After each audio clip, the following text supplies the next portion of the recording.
ओम। आइए वाल्मीकि रामायण की इस कक्षा में हम वाल्मीकि रामायण का स्वाध्याय करें। इस पुस्तक में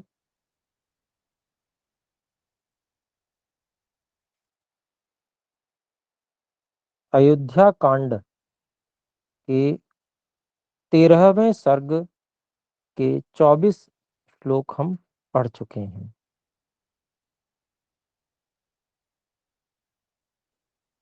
और आज हम कक्षा 45 मिनट की रखेंगे। आइए 25वें श्लोक से हम आज पढ़ते हैं। यहाँ तक अभी जो प्रकरण चल रहा है उसमें महाराजा दशरथ अनेक प्रकार से अनुनय विनय महारानी कैकेयी से करके बिल्कुल थक और हार गए हैं कि किसी भी प्रकार से कैकेयी जो है वो मानने के लिए तैयार नहीं है। अपने जो है वर दो जो उन्होंने मांगे हैं उनको वो लेना चाहती हैं। तो इसी बीच ये सब घटना हो गई, सुबह भी हो गई। और सुबह होने पर महर्षि वशिष्ठ जी ने प्रवेश किया नगर में। और उसके बाद में वो महाराजा दशरथ के जो अंतःपुर था, महल था, उसकी ओर गए। और उन्होंने जो सुमंत्र उनके महाराज के मंत्री भी थे और सारथी भी थे जो वहां उपस्थित थे, उनसे कहा कि भाई महाराज को मेरे आने की सूचना दीजिए। लेकिन जैसे ही सुमंत्र जी अंदर गए तो वो क्या दृश्य हुआ उन्होंने देखा, वो अब यहाँ पर आरंभ हो रहा है।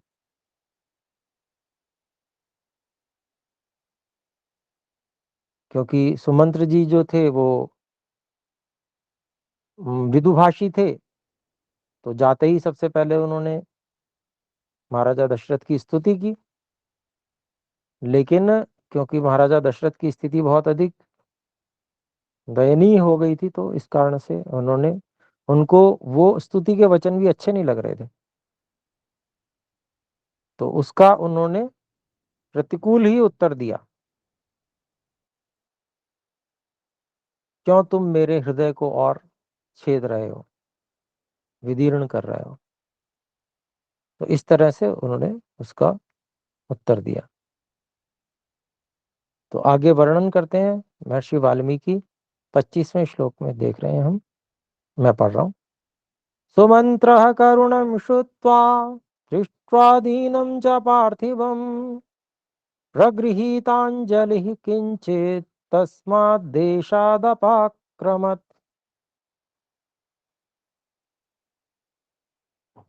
सुमंत्रः करुणं श्रुत्वा दृष्ट्वा दीनं च पार्थिवं प्रगृहीत अंजलिः किंचित तस्माद्देशात् अपाक्रमत।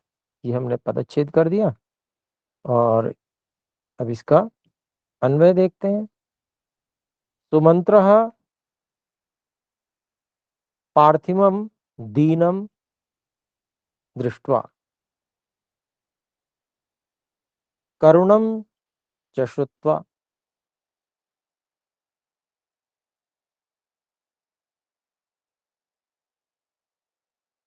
प्रगृहीत अंजलिः किंचित तस्मात् देशात् अपाक्रमत।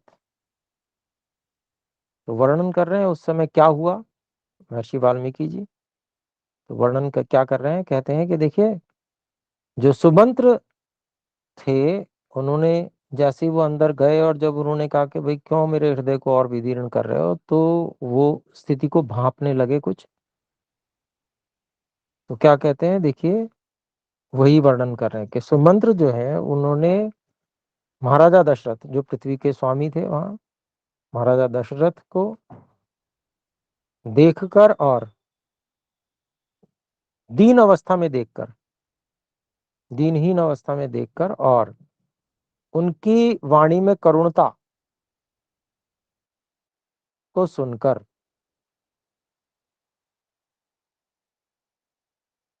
प्रगृहीत अंजलि, हाथ जोड़े हुए, किंचित तस्मात् देशात् अपाक्रमत, थोड़ा सा उस जगह जहां वो गए हुए थे उससे थोड़ा सा पीछे हट गए, थोड़ा सा चौंकते हुए। तो कोई भी व्यक्ति जिस आशा से गया हो जहां भी, और जिसको पूरा विश्वास हो कि वहां बहुत अच्छा वातावरण होगा, सब प्रसन्न होंगे, और अचानक ऐसा कुछ देख ले तो वो एकदम से सकपका सा जाता है। तो ऐसी स्थिति सुमंत्र जी की हुई, जिसका वर्णन यहाँ पर महर्षि वाल्मीकि जी ने किया है। तो आइए देखें 26वां श्लोक है। यदा वक्तुम स्वयं दयन्यात् न शशाक महीपतिः तदा सुमंत्रम मंत्रज्ञा कैकेयी प्रत्युवाच। यदा वक्तुम स्वयं दैन्यात् न शशाक महीपतिः तदा सुमंत्रम मंत्रज्ञा कैकेयी प्रति उवाच। ह तो इसका अन्वय है, यदा महीपति दैन्यात् न वक्तुम स्वयं शशाक तदा मंत्रज्ञ कैकेयी सुमंत्रम ह प्रति उवाच। यहाँ भी महर्षि वाल्मीकि जी वर्णन कर रहे हैं। तो क्या कहते हैं देखिए, जब धरती का स्वामी अर्थात महाराजा दशरथ जो थे वो दैन्यात, दीनता के कारण से, दीनहीन अवस्था के कारण से, न वक्तुम स्वयं शशाक, वो बोलने को स्वयं ही समर्थ नहीं हो पाए, वो बोल ही नहीं पाए कुछ। तदा तब उस स्थिति को संभालते हुए मंत्रज्ञा कह के ही, जो ऐसी स्थितियों को संभालने में निपुण थी, इसलिए उसको मंत्रज्ञ कहा।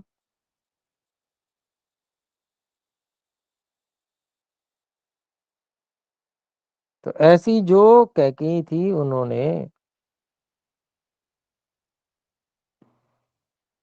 सुमंत्र को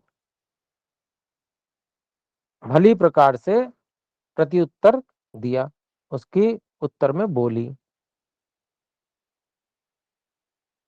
तो क्या बोली वो अगले श्लोक में है, वो 27वां श्लोक है।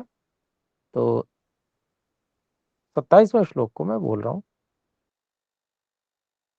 सुमंत्र राजा रजनी राम हर्ष समुत्सुक प्रजागर परिश्रांतो निद्राया वश में ईवान।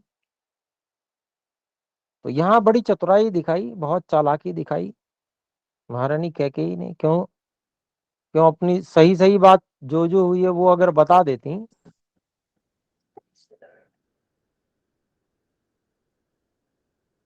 तो वहां तो हाहाकार मच जाता। सुमंत्र फिर सबको बताते तो बहुत ही ज्यादा एकदम से हाहाकार मच जाता, सारी बात अगर पता चल जाती सबको तो उन्होंने बड़ी चतुराई से क्या कहा देखिए, उसमें थोड़ा झूठ भी बोला। क्या झूठ बोला अभी देखते हैं देखिए।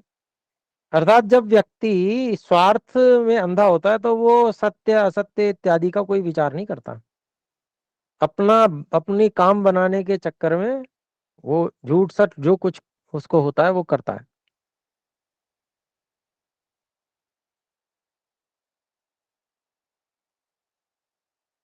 तो उन्होंने संबोधन किया सुमंत्र।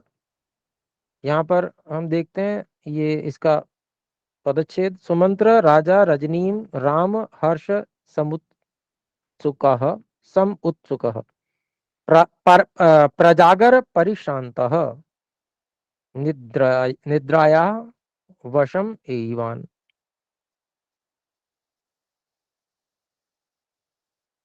तो इसका अन्वय हुआ, हे सुमंत्र, राम हर्ष समुत्सुकः राजा रजनीम प्रजागर परिश्रान्तः निद्राया वशम एवान। हे, तो उन्होंने कहा, हे सुमंत्र, श्री राम के राज्याभिषेक की प्रसन्नता से, उसकी खुशी में इतने ज्यादा वो प्रसन्न थे महाराजा महाराजा दशरथ कि रात भर रजनीम रात को प्रजागर, उनका जागरण हो गया, वो सो नहीं पाए और उससे परेशान था, वो थके हुए हैं, इसलिए निद्राया वशम ईवान, वो निद्रा के वश में चले गए हैं, सो गए हैं। तो इस तरह से उन्होंने, कैकेयी जी ने फिर झूठ बोला, तो ये एक और पाप कर्म जुड़ गया उनके खाते में। तो आइए अब अगला 28वां श्लोक देखते हैं। तो फिर सुमंत्र जी को वो आदेश देते हैं। तो यहाँ 28वां श्लोक पढ़ रहा हूं मैं। तद्गच्छ त्वरिदं सूत राजपुत्रं यशस्विनं राममानय भद्रं ते नात्र कार्या विचारणा। तो भाई महाराज तो सो रहे हैं, मैं तुम्हें बता रही हूँ क्या बात है।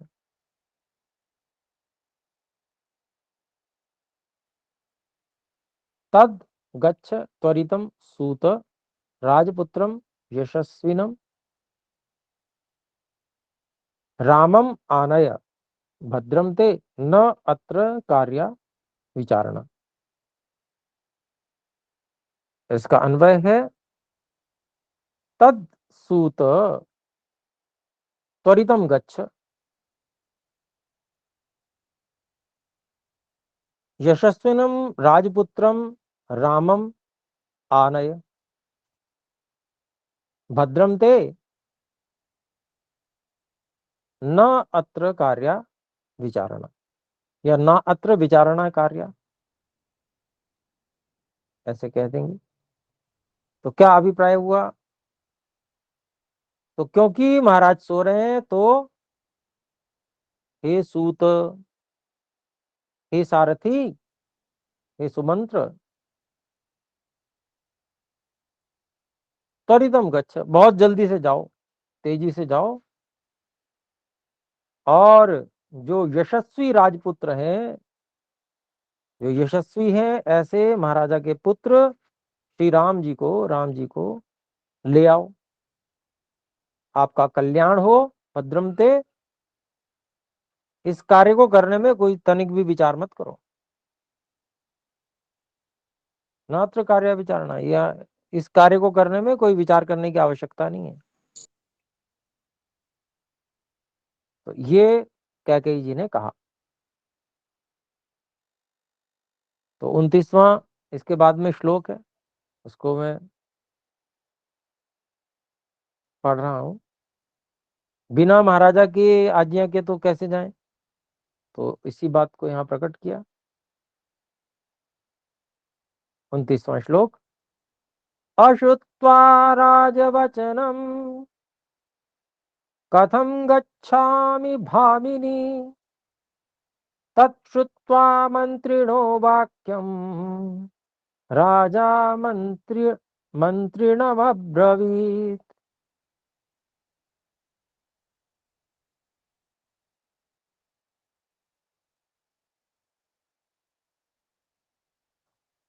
अश्रुत्वा राजवचनं कथं गच्छामि भामिनी तच्छ्रुत्वा मंत्रिणः वाक्यं राजा मंत्रिणम अब्रवीत। ये अन्वय, ये पदच्छेद हुआ और इसका हम अन्वय करते हैं कि हे भामिनी राजवचनम अश्रुत्वा कथम गच्छामि। ऐसा ये सुमंत्र जी कह रहे हैं कि राजवचनम अश्रुत्वा, हे भामिनी राजवचनम अश्रुत्वा कथम गच्छामि।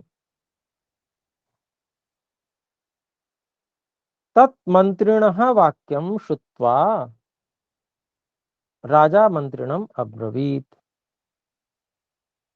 तो क्या अभिप्राय हुआ? अभिप्राय ये है कि सुमंत्र जी कैकेयी जी को कह रही हैं कि हे महारानी, हे भामिनी, महाराज के आदेश के बिना, उनके बात को सुने बिना मैं कैसे जाऊं? महाराज का आदेश हो तो मैं जाऊं, महाराज की आज्ञा पालन करूंगा मैं तो।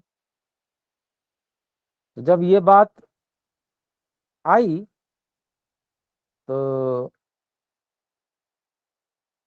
तत्मंत्रिणा वाक्यम श्रुत्वा, तो उन मंत्री जी की अर्थात सुमंत्र जी की बात को सुनकर महाराजा दशरथ ने सुमंत्र जी मंत्री जी को यह कहा। क्या कहा वो अगले श्लोक में है, 30वां श्लोक में पढ़ रहा हूं। और ये इस सर्ग का 13वें सर्ग का अंतिम श्लोक है।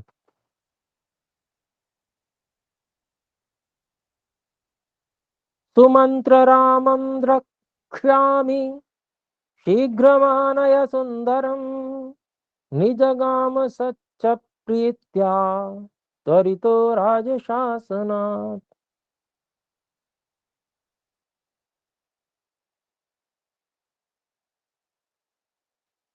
सुमंत्र रामं द्रक्ष्यामि शीघ्रम आनय सुंदरम निजगाम स च प्रीत्या त्वरितः राजशासनात्।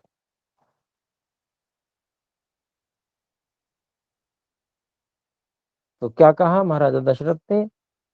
हे सुमंत्र, सुंदरम रामम शीघ्रम आनय द्रक्ष्यामि।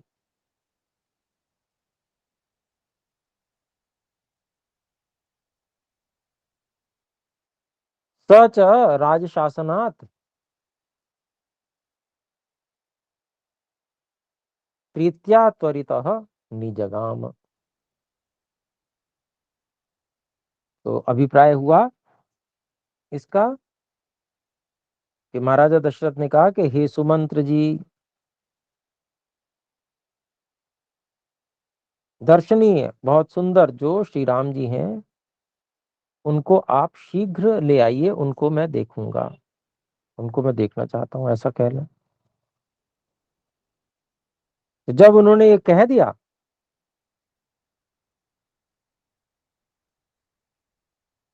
तो फिर सुमंत्र जी सह सुमंत्र जी के लिए आया। तो वो सुमंत्र जी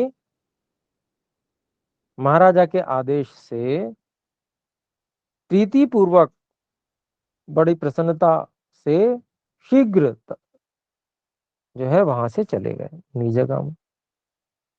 तो महर्षि वशिष्ठ जी वाला जो कार्य था वो तो बीच में ही रह गया। अभी पहले श्री राम जी को बुलाने चले गए।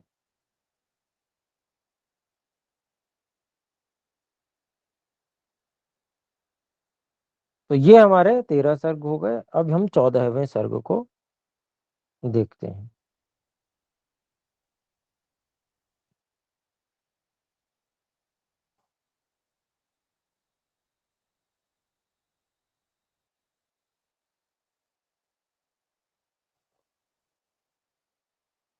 तो 14वें सर्ग में हमारे को सुमंत्र जी के विषय में के भी उनको बुलाने गए तो कैसी वातावरण था, कैसा क्या क्या था, कहाँ पर सजावट थी, कौन कितने प्रसन्न लोग थे, ये सब चीजें यहाँ पर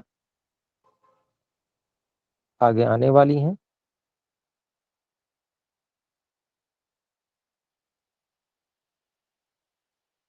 तो आइए यहाँ पर हम 14वें सर्ग का पहला श्लोक देखते हैं। स राजवचनं श्रुत्वा शिरसा प्रणिपत्यतं निर्जगाम नृपावासान् मन्यमानः प्रियं महत्।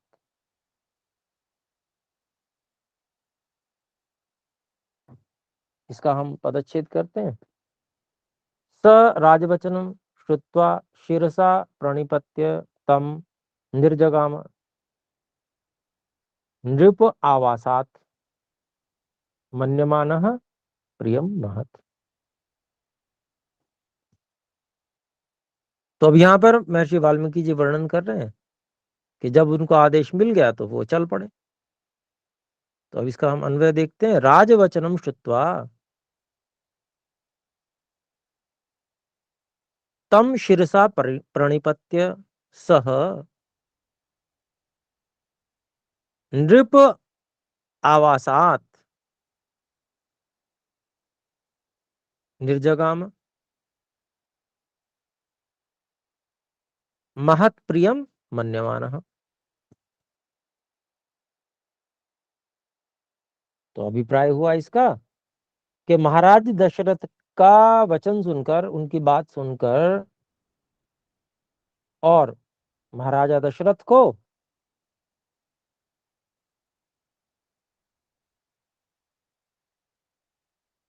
सिर नवाकर, नमन करके, प्रणाम करके, वह जो मंत्री सुमंत्र थे, जो सारथी थे, वो महाराजा के निवास स्थान, जो आवास था महाराजा का, महाराजा दशरथ का जो आवास था, अंतःपुर था जो, वहां से वो चले गए निर्जगाम।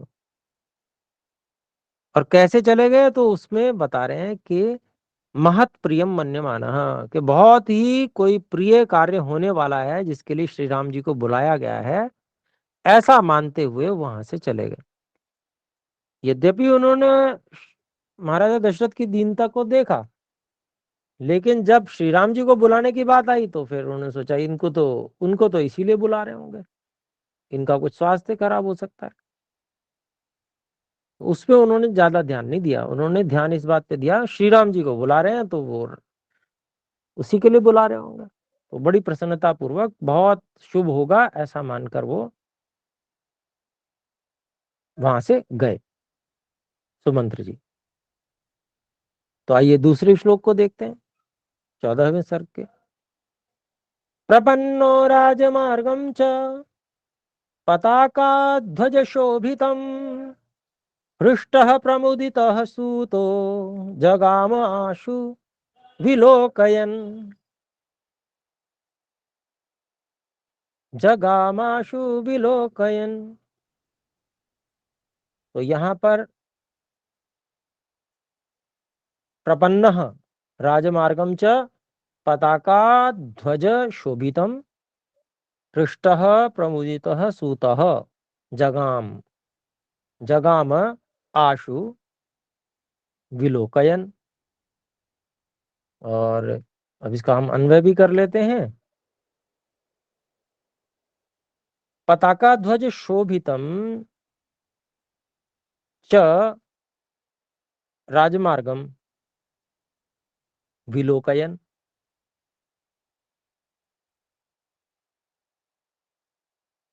प्रपन्नः हृष्टः प्रमुदितः सूतः आशु जगाम। तो महर्षि वाल्मीकि परिस्थिति का वर्णन कर रहे हैं।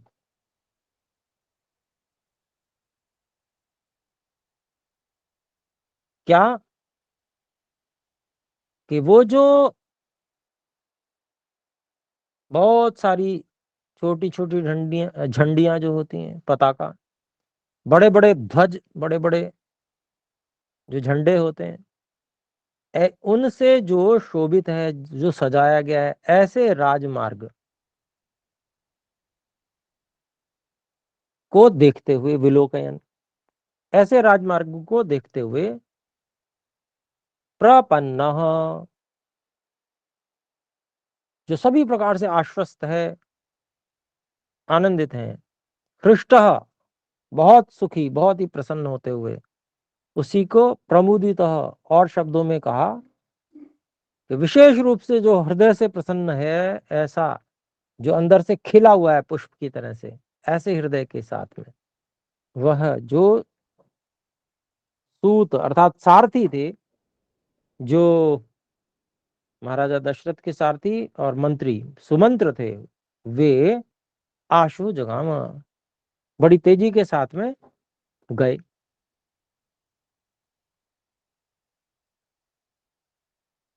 तो ये वर्णन किया कि भाई वो तो खुश हो रहे हैं, और क्योंकि सबको यही आशा है कि भाई कल महाराजा ने घोषणा कर दी है कि भाई ऐसे ऐसे श्री राम जी का राज्याभिषेक होगा, युवराज्याभिषेक होगा। लेकिन किसी को भी कानो खान ये खबर नहीं है कि रात भर में क्या विपरीत बातें हो गई, और सब एक आशा में बंधे हुए और सब कार्यों को करते चले जा रहे हैं। तो आइए तीसरा श्लोक देखते हैं। तीसरे श्लोक में वर्णन है, ततो ददर्श रुचिरम कैलास शिखर प्रभम रामवेश्म सुमंत्रस्तु शक्रवेश्म समप्रभम। ततः ददर्श रुचिरम कैलास शिखर प्रभम रामवेश्म सुमंत्रः तु शक्रवेश्म समप्रभम। तो वर्णन कर रहे हैं, देखिए महर्षि वाल्मीकि जी की जो उनका सुंदर वर्णन करने का, वर्णन करने की जो शैली है, तो वो और इतिहास को, सत्य इतिहास को बहुत सुंदर ढंग से उन्होंने वर्णित किया यहाँ पर। देखिए यहाँ पर, ततः ददर्श रुचिरम कैलास शिखर प्रभम, यहाँ से हम इसको अन्वय में देखते हैं। ततः सुमंत्रः तु रुचिरम कैलास शिखर प्रभम शक्र वेश्म समप्रभम राम वेश्म ददर्श। तो वहां से जाते जाते जब वो पहुंचने वाले थे, तो उन्होंने क्या किया, जो मंत्री सुमंत्र जी थे, उन्होंने कहा,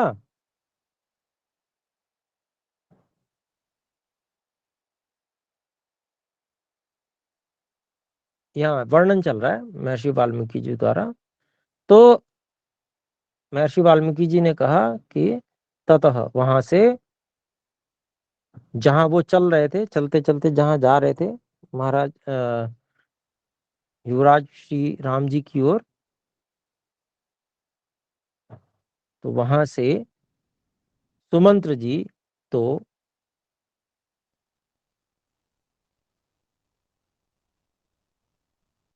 रुचिरम, जो बहुत अच्छा लग रहा था, रुचिप्रद लग रहा था, ऐसा कैलाश शिखर प्रभम, जैसा कैलाश पर्वत जो है वो जैसे हिम से ढका हुआ रहता है, बर्फ से ढका हुआ सफेद रंग का लिखता है, इस तरह से उसका वर्णन किया है महर्षि जी ने। तो वो जो इस रूप वाला था कि जैसे कैलाश पर्वत का जो शिखर होता है वो उसके समान चमक रहा था। और और क्या वर्णन किया उस महल का, तो शक्र वेश्म समप्रभम, और जो इंद्र का निवास स्थान था, इंद्र का जो महल है, उसके समान जो दैदीप्यमान हो रहा था, ऐसे राम वेश्म श्री राम जी के महल को उन्होंने ददर्श देखा। क्योंकि जब दृष्टि विशेष हो जाए तो फिर विशेष ही दिखता है सब कुछ। मन प्रफुल्लित हो तो फिर दृष्टि भी वैसी हो जाती है। तो उसी का वर्णन कर रहे हैं कि इतना सुंदर उनको ऐसा लग रहा था, क्योंकि मन प्रसन्नता से, आह्लाद से भरा हुआ था, इसलिए उनको, जो हमेशा से देखते होंगे जिस तरह से, लेकिन आज विशेष उनको ऐसा दिख रहा था वो। तो वहां पर उस श्री राम जी के भवन को उन्होंने देखा। आइए चौथे श्लोक को देखते हैं। चौथा श्लोक है, उपस्थितैः समाकीर्णं जनैः अंजलिकारिभिः उपादाय समाक्रांतैस्तथा जानपदैर्जनैः।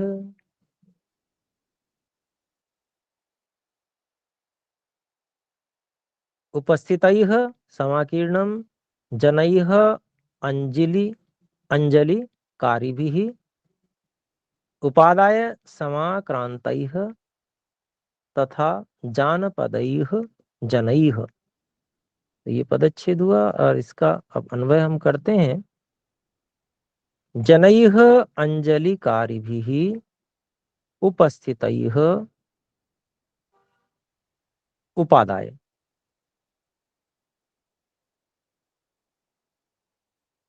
समाक्रांतैः तथा जानपदैः जनैः समाकीर्णम।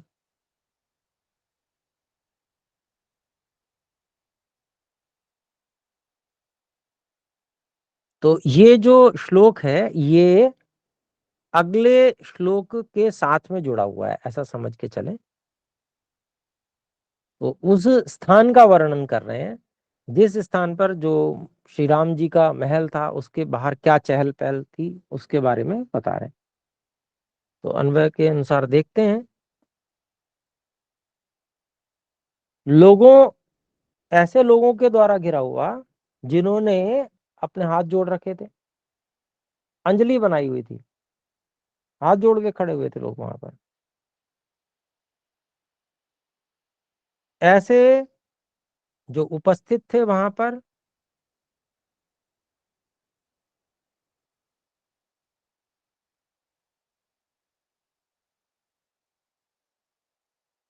ऐसे लोगों के द्वारा, और उपादाय समाक्रांतैः,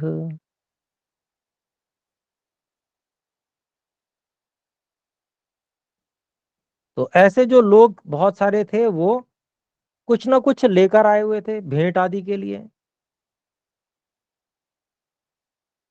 जो कि बहुत ज्यादा उत्सुक थे। तो ऐसे लोगों के द्वारा तथा और जानपद ही जन ही है, और जो विभिन्न जनपदों से आए हुए जो लोग थे उनके द्वारा सम आकीर्णम, जो श्री राम जी का महल था वो बहुत अच्छे प्रकार से वो घिरा हुआ था। वहां लोग वहां इस प्रकार से व्यवस्थित बिखरे हुए थे, जो प्रतीक्षा कर रहे थे श्री राम जी की। तो इस तरह से वहां पर वो स्थिति का वर्णन किया। तो आगे पांचवा श्लोक हम देखते हैं। स तदन्तः पुरद्वारम् समतीत्य जनाकुलम् प्रविवक्तां ततः कक्षामाससाद पुराणवित्। तो सह तद अंतः पुरद्वारम समतीत्य जन आकुलम प्रविवक्ताम ततः कक्षाम आससाद पुराणवित्। तो यहाँ पर इसका हम अन्वय करेंगे। सपुराणवित्, सपुराणवित् ततः जनाकुलम प्रविवक्ताम तदन्तःपुरद्वारम समतीत्य कक्षाम आससाद। तो यहां पर बता रहे हैं, देखिए महर्षि वाल्मीकि जी वर्णन कर रहे हैं। तो वहां जो परिस्थिति थी, वहां पर जो श्री राम जी का जो महल था वो इस प्रकार से लोगों से घिरा हुआ था।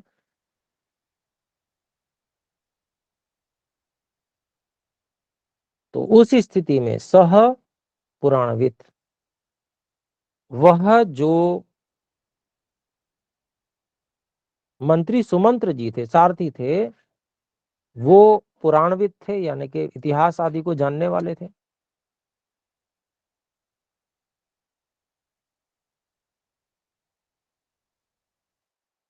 ततः, वहां से जनाकुलम, जो लोगों का समूह था, जो प्रतीक्षारत थे, श्री राम जी की प्रतीक्षा करने वाले ऐसे लोग थे।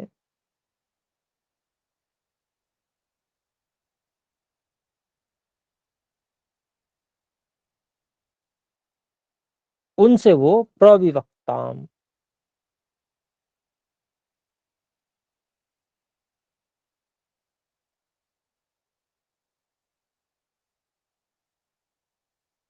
जो घिरे हुए थे, ऐसे तद अंतःपुर द्वारम,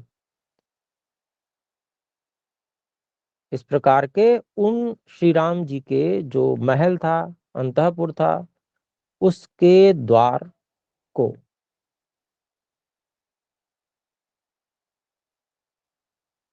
समतीत्य, पार करके।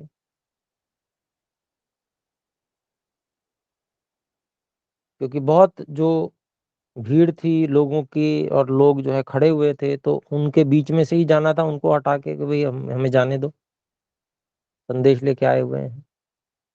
तो इस प्रकार से उनको पार करके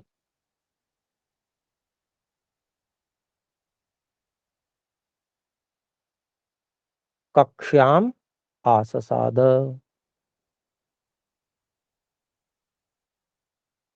तो उस जो जन समूह था उसको पार करके वो श्री राम जी के जो उस स्थान पे पहुंचे, द्वार के पास में।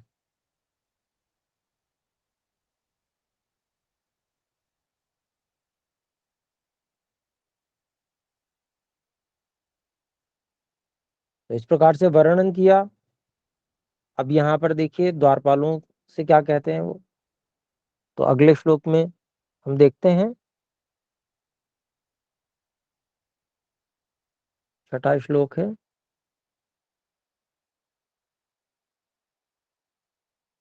प्रतिवेदितमाज्ञाय सूतमभ्यन्तरं पितुः तत्रैवानय तत्रैवानयामास राघवः प्रियकाम्यया। इसका हम पदच्छेद करते हैं। प्रतिवेदितम आज्ञाय सूतम अभ्यंतरम पितुः तत्रैव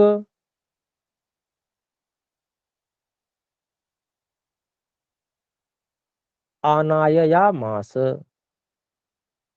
राघवः प्रिय काम्यया। और इसका हम अन्वय करते हैं। प्रतिवेदितम पितुः सूतम राघवः अभ्यंतरम आज्ञाय तत्र एव प्रिय काम्यया आनाययामास। प्रतिवेदितम, प्रतिवेदितम यानी कि बताए गए, यानी किसके द्वारा? द्वारपालों के द्वारा बताए गए।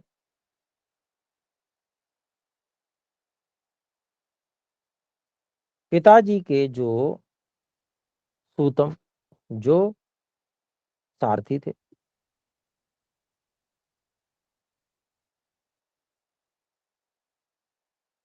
द्वारपालों ने बताया कि भाई आपके पिताजी के सारथी आए हुए हैं, अर्थात सुमंत्र जी आए हुए हैं।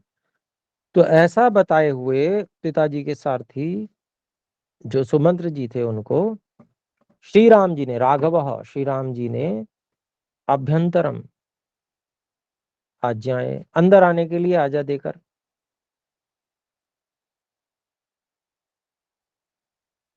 तत्रैव वहीं अपने महल के अंदर, प्रिय काम्यया इस कामना से कि उनको अच्छा लगे, प्रिय काम्यया सुमंत्र जी को अच्छा लगे, इस कामना से आनाया मास उनको अंदर ले आए अपने अंतःपुर में। तो आइए 7वें श्लोक को देखते हैं।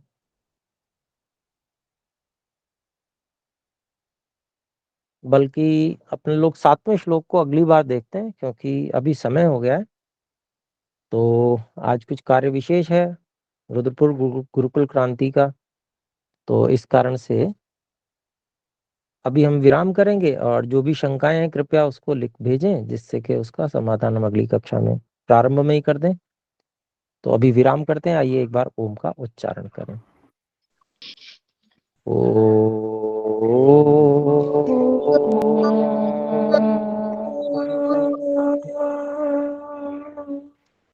सभी को सादर नमस्ते जी। नमस्ते गुरुजी।